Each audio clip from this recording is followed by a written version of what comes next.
Is war inevitable? We're polling humanity. I'm Brian Lehrer. Can people ever stop fighting wars? Why or why not?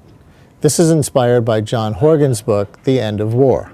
I'll start with my completely unsatisfying answer. My first impulse was to dismiss this as head in the clouds idealism, and it wouldn't save anybody's life anyway.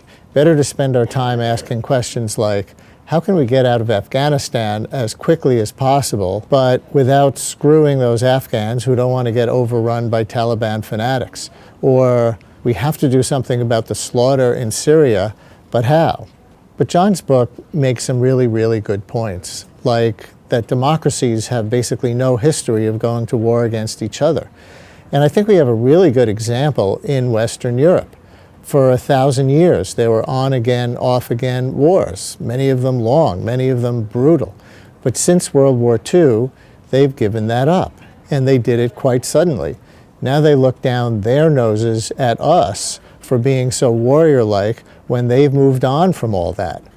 Will it last? Who knows? But at least here is a whole continent that's trying this identity on for size, and consciously, the identity that they have evolved past war. But there are challenges too. Technological advances, for example, seem to encourage war. The ability to fashion stones into arrowheads, the invention of gunpowder, the industrial era itself, which in a way gave us World War I and World War II. Then there are things like scarcity and poverty and nationalism and religious zealotry and too much testosterone in government.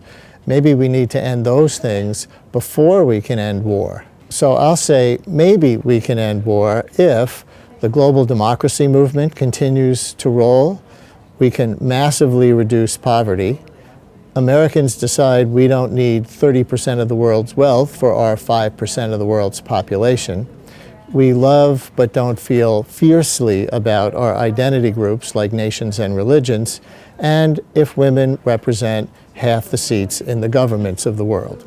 Consider this my before video. I'll make another one at the end of the series to say how much I've changed my mind.